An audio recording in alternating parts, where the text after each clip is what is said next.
Bismillahirrahmanirrahim. Assalamualaikum warahmatullahi wabarakatuh. Alhamdulillahirabbil alamin. Kita masih diberikan kesempatan untuk belajar, untuk menuntut ilmu walaupun dengan cara yang tidak seperti biasanya. Kita harus bertatap muka di dunia maya.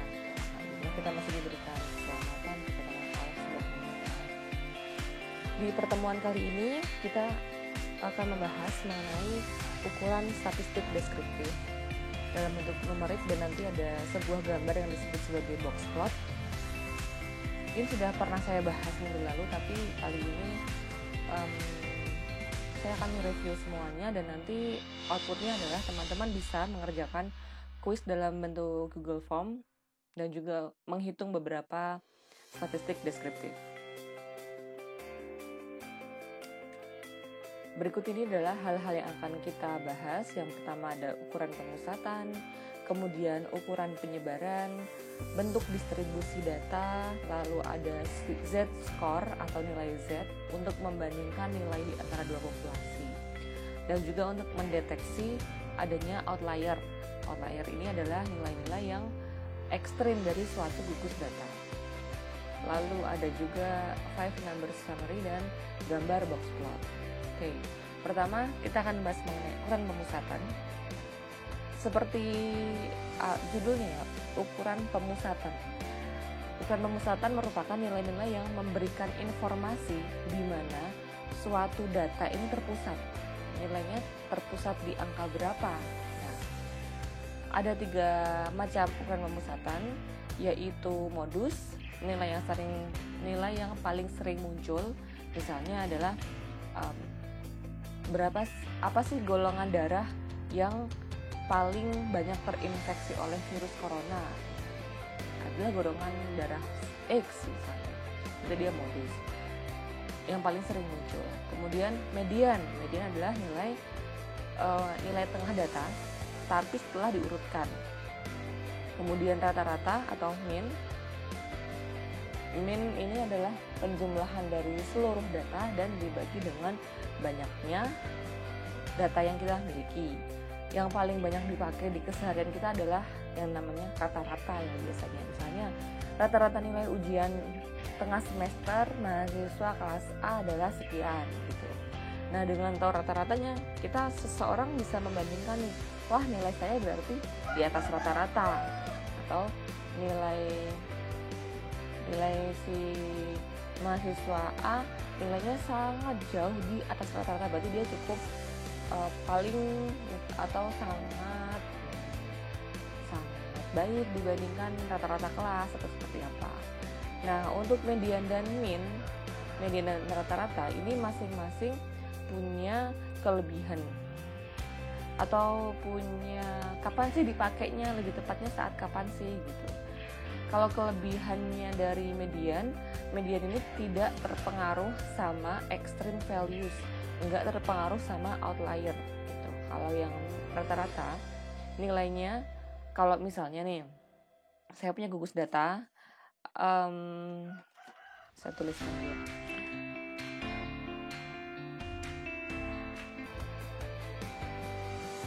Untuk rata-rata, nilai rata-rata ini akan sangat terpengaruh dengan adanya outlier dalam data. Misalnya saya punya suatu gugus data nilai mahasiswa, nilainya rata-rata itu 70-an. Jadi misalnya nilainya adalah ada 65, 70, 71, 72, 73, 69, 68, terus 70 lagi, 71. Nah, ini kalau kita lihat gambarnya di sini, nilai rata-ratanya kan sekitar antara 70-an gitu ya, 70-an sekitarnya. Maka nanti nilai median sama min ini nggak akan jauh beda kalau datanya seperti ini. Ini datanya itu kayak semacam terpusat gitu di angka 70 gitu. Tetapi kalau misalnya saya ganti satu nilai, ini yang A, ini yang B, saya ganti satu nilai aja di antara nilai, misalnya 65, 70, 71, 72. Nah, yang 69 ini misalnya saya ganti dengan angka 20. dia 68, tetap nilainya sama semua. Yang B, gugus data yang B ini mengandung satu angka yang nilainya itu beda banget sama yang lainnya, yaitu nilai 20. Nah, inilah yang disebut sebagai outlier atau disebut sebagai pencilan atau data ekstrim, sama aja. Tuh. Pada umumnya intinya adalah outlier, pencilan atau ekstrim data itu adalah nilai yang sangat berbeda dengan nilai kebanyakan dalam gugus data tersebut. Untuk yang nilai A ini kan nggak ada pencilannya, nilainya itu rata-rata 70-an aja. Kalau yang B ini nilainya rata-rata 70-an kecuali nilai 20 ini. Nah, untuk gugus data yang seperti yang B ini, kalau kita pakai yang min, nanti nilainya rata-ratanya nanti akan karena ada angka 20, jadi nanti angkanya rata-ratanya akan ketarik ke bawah dari yang harusnya 70-an menjadi nilai misalnya 50 atau 60 mungkin. Nanti coba dihitung gitu. Kalau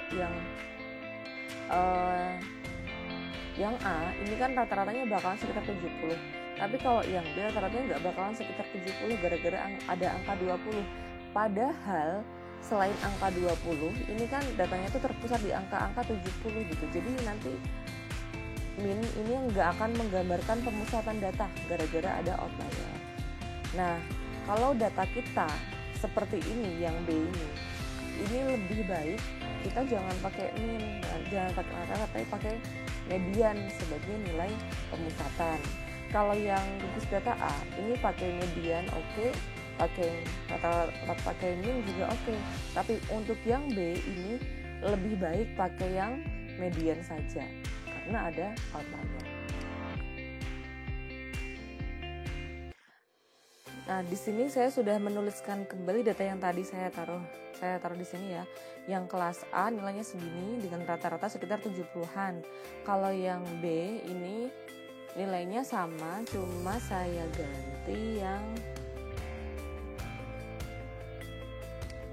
base values yang nilai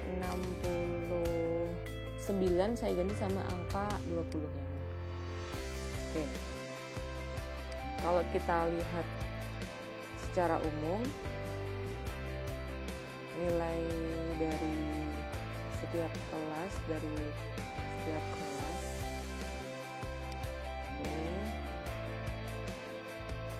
kebanyakan mahasiswa nilainya terpusat di angka plus minus 70. Nah, oke, kita lihat nilai rata-ratanya sekarang. Rata-rata sini min sama median. Min sama median apa namanya average, ini sama median.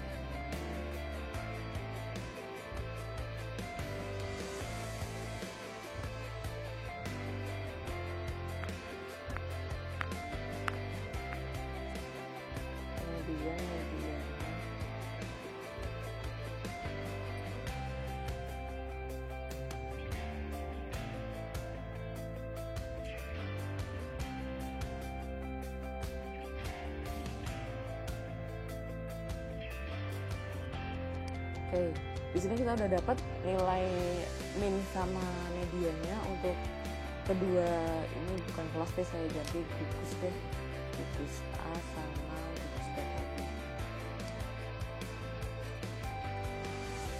Untuk kedua kelas ini nilai mediannya itu sama 70, seperti dengan ini tadi ya, apa namanya, hipotesis kita di awal bahwa secara visual kita ngelihat aja secara umum pakai mata nih, ini tuh secara umum tuh terpusat di angka 70. Ternyata nilai mediannya itu memang 70 gitu. Nah, untuk rata-rata bisa kita lihat di sini. Untuk min yang gugus data A, ini kan nilainya mirip dengan yang median. Ini mirip 69, dengan 70. Tapi untuk gugus data B, ini nilainya minnya itu nggak deket sama 70 gitu, 64. Berarti kan datanya ini seolah-olah rata-rata kelas tuh 64 loh, padahal ini tuh kebanyakan di angka 70, cuma gara-gara satu ini 20, makanya angka 70 ini kayak ketarik ke bawah jadi 64. So kesimpulannya adalah median itu tidak terlalu terpengaruh dengan adanya outlier gitu. Tapi kalau min dia terpengaruh oleh outlier. Jadi kalau data kita mengandung outlier, datanya pakai yang median.